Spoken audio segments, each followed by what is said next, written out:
The last locker. You know how every school has that one place, some hallway, room, or corner that just feels wrong? At my school, it was locker 237, and if I had just ignored it, maybe things would be different. Maybe Jenna would still be here. It all started late one Thursday in October. I was staying after school to work on a chemistry project that was due the next day. I'd completely forgotten about it until lunch, and I begged Mr. Harris to let me use the lab after hours. He agreed, reluctantly, and told me to be out by 6 p.m. The building was nearly empty when I left the lab around 5:45. The sky outside the windows was already that deep bluish purple that only happens in fall, and the lights in the hallway flickered like they were tired of staying on. It felt off. I should have gone straight home, but I didn't. Instead, I walked toward the East Wing, the old part of the school they don't use much anymore. That's where I saw the janitor, Mr. Lane. He was mopping the floor like usual, but when he saw me heading that way, he stopped and said, "Don't stay down there too long, kid." "Why not?" I asked, trying to sound casual. He looked at me for a moment, like he was deciding whether or not to say something. Then he just muttered, "Some things in this school don't like to be disturbed, especially that locker." I laughed it off, but my stomach felt like it had dropped a little. I didn't even know why I was so interested. It was just a locker, just one old, dented, unloved locker. 237. I'd passed it 100 times, but never really looked at it. The number was scratched, almost illegible, and the locker itself had no combination lock like the others. The latch hung crooked, like it had been broken at some point. I reached out and opened it. There shouldn't have been anything inside, but the moment the door creaked open, the temperature around me dropped. I'm not exaggerating. I could see my breath, and then came the smell. God, that smell. It was like iron and meat and mold all at once, like something had rotted in there for years. Inside the locker, it was pitch black, not just dim, black, like the darkness was alive somehow, swallowing all the light. I leaned forward against every ounce of instinct in my body. I don't know why. Maybe I thought I saw something move. That's when I saw her. A pale face, barely visible, with hollow eyes and a mouth open in a silent scream. It was just there for a second, staring back at me from the darkness. Then it was gone. I screamed and stumbled back, heart hammering so hard it hurt. The locker door slammed shut on its own, with a loud clang that echoed down the hallway. I turned and ran. I didn't stop until I was outside, gulping fresh air like I'd been underwater. That night, I couldn't sleep. Every time I closed my eyes, I saw her face. The worst part was that it looked familiar, but I couldn't place it. The next day, I tried to tell my friend Jenna. She was always into creepy stuff, ghost stories, urban legends. But when I told her what I saw, she just laughed. "You probably scared yourself. Old lockers are always creepy." I knew what I saw, but I didn't press it. Then, 3 days later, Jenna didn't come to school. At first, no one panicked. She was probably sick or skipped. But when her parents called the school saying she'd never come home, everyone started asking questions. That's when I saw it. Her backpack, sitting right in front of locker 237. The principal told everyone not to panic. The school called the police. They searched everywhere, including the locker, said they didn't find anything unusual. But I know what I saw. After that, the school boarded up that part of the East Wing. They painted over the locker numbers. They even told us it was under renovation.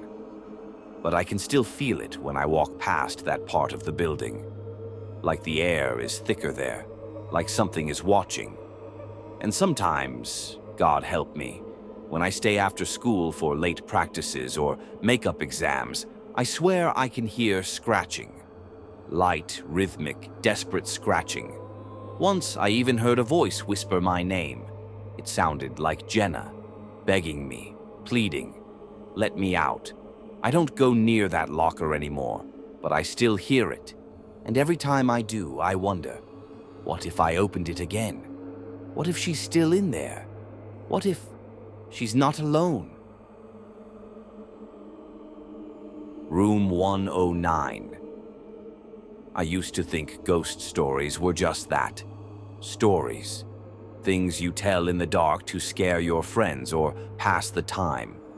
But after what happened in room 109, I don't laugh at those stories anymore. I don't even talk about them, really. I'm only telling this now because I think it might help me sleep again. I go to a pretty average high school in a small town. You know the type. Peeling paint, lockers that jam, and old teachers who've been around since before smartphones. The only part of the school that felt truly off was the basement hallway. Hardly anyone went down there. It used to be classrooms years ago, but now it's mostly storage. Except for room 109. It still had a desk, a chalkboard, even some faded posters on the walls. The door was always locked. Always. Even the teachers said they didn't have a key. That alone should have been a red flag. One Friday in November, my friend Leo dared me to go down there. $10 says you won't open that door, he said. I should have said no, but I didn't. I had to act tough, right? I waited until after school. The halls were empty except for the sound of someone vacuuming way down by the front office. I slipped down the stairs to the basement. It was colder than I remembered. The lights buzzed overhead, some of them flickering, others completely out. Room 109 stood at the end of the hall, just like always. Dust coated the doorknob, but this time, it turned. The door creaked open slowly, the hinges groaning like they hadn't moved in years. Inside, the air was stale, heavy. It smelled like mold and something else, something sour like old milk. The classroom looked frozen in time. Desks were still arranged in rows. A teacher's chair sat slightly pushed back, as if someone had just stood up. That's when I saw the chalkboard. There was writing on it, in big white letters. "I see you." I stared at it, frozen. I hadn't touched anything yet. My hand was still on the doorknob. Then I heard it. Scratch, scratch. It was coming from under one of the desks. I stepped back. My brain was screaming at me to run, but my legs wouldn't move. A figure crawled out, slowly, unnaturally. It was a girl, I think. Her limbs were too long, bent wrong. Her skin was pale gray, and her hair hung in wet, dark strands over her face. She was barefoot, and her fingers, God, her fingers, were long and scraped raw at the tips. She looked up at me through her hair, and I saw her eyes. They were completely black. No pupils, no whites, just bottomless holes that pulled at me like gravity. Then she smiled. I slammed the door and ran. I didn't stop until I burst out the front doors and into the freezing air. I didn't even tell Leo. I went straight home and locked my bedroom door. The next morning, I woke up to find my closet door wide open and written across my mirror in shaky white letters, "Now I see you." I didn't go back to school for a week. When I finally did, room 109 was sealed, like welded shut. The janitor told me no one had been in there for years, said the room was condemned after a student had an episode and disappeared during detention. Said the school thought it was best to just pretend it never existed. But every now and then, usually when I'm alone or it's raining, I hear scratching on my bedroom door at night, and I know she's still watching, waiting. The substitute. I've always hated substitute teachers. I don't know why. Maybe it's because they never feel like they belong, like strangers pretending to understand the rhythm of a classroom they've never really lived in. But the one we had last November, Miss Vale, she wasn't just a stranger. She felt wrong. In a way I still can't explain without getting goosebumps. It started the Monday after Halloween. Mr. Beck, our homeroom teacher, was suddenly out sick. No warning, no email, nothing. He was just gone. Everyone figured he was hungover from some wild costume party, but the way the principal announced it, flat and rehearsed, didn't sit right with me. Then Miss Vale walked in. She was pale, not like stayed up too late pale, chalk white with skin so thin you could see faint blue veins near her temples. Her long black hair was bone straight, almost too perfect, and it clung to her shoulders like it was wet. She wore an old gray dress, long sleeves with lace cuffs and a high collar. It looked like something out of the 1940s, completely out of place in our fluorescent-lit classroom. She didn't smile, didn't introduce herself. She just stood at the front of the room and began taking attendance in a soft, flat voice. But here's the thing. Every time she said a name, she stared. Not just a glance, she locked eyes with you and held it, unblinking.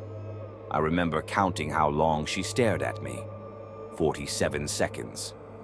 No one laughed. No one made a joke or rolled their eyes like usual. The whole room was quiet, like we were waiting for something. By Wednesday, things got worse. Ethan, my closest friend, leaned over during class and whispered, "Dude, there's something really messed up about her. Last night, I dreamed she was in my room, just standing there, watching me sleep." I nodded. I'd had the same dream. But I didn't want to say it out loud. It felt like admitting it would make it more real. Thursday morning, Ethan didn't show up. We all noticed right away. He never skipped. I texted him, called, nothing. When I asked the front office about him, they said they hadn't heard from his parents. His locker was left wide open, as if he'd vanished halfway through unpacking it. And then, as if on cue, Miss Vale turned from the board and said in that same soft voice, "Ethan won't be returning." He lacked discipline. Nobody questioned it. Nobody even blinked. I looked around the room and realized something terrifying. No one seemed to remember him. Not really. Like his absence was normal. Like he'd never existed. The more I paid attention, the more I noticed things no one else seemed to see. Miss Vale never ate, never drank. I never saw her blink. When the lights flickered one afternoon, I could have sworn her shadow stretched, like it had arms too long to belong to any human. Sometimes, during silent reading, I'd catch her staring at the class, but her eyes would be completely black, no whites, just pools of ink. And when she smiled, it was like watching something pretend to smile, like she'd seen one once and tried to copy it. On Friday, I stayed late after class to speak with Mr. Harris, our vice principal. I had to tell someone. I had to do something. But when I asked him about Miss Vale, he frowned like I'd said the name wrong. "There's no one here by that name," he said. "Mr. Beck is still listed as your homeroom teacher." I pulled out my phone, opened my schedule to prove it. Her name wasn't there. It said Beck, room 1B, like she had never been there at all. My stomach dropped. When I left the office, the halls were already dark. As I passed by room 1B, I heard something. Chalk slowly scraping against the board. I don't know why I looked in. Curiosity, habit, maybe something worse. She was there, standing with her back to me, alone, writing in long, looping cursive. I couldn't see what she was writing at first, just the motion of her hand, the steady squeak of chalk. But then she stepped aside. 3 more to go. I turned to run, but the hallway lights went out. All of them. Total darkness. And from inside the room, I heard her say softly, "Don't worry. You'll be last." I ran all the way home. I never went back to that school, not even to clean out my locker. My mom thought I was having a breakdown, said I needed a fresh start. We moved across town. I started at a new school by December. Things were quiet after that, for a while, until last week, I got a letter, no return address, no stamp, just left inside our mailbox. Inside was a single sheet of paper, folded once. It said, "Good choice leaving early." But I never forget my favorites. Miss Vale. Now, every night at 3 a.m., I wake up with a start. I don't know why, but I keep hearing chalk. S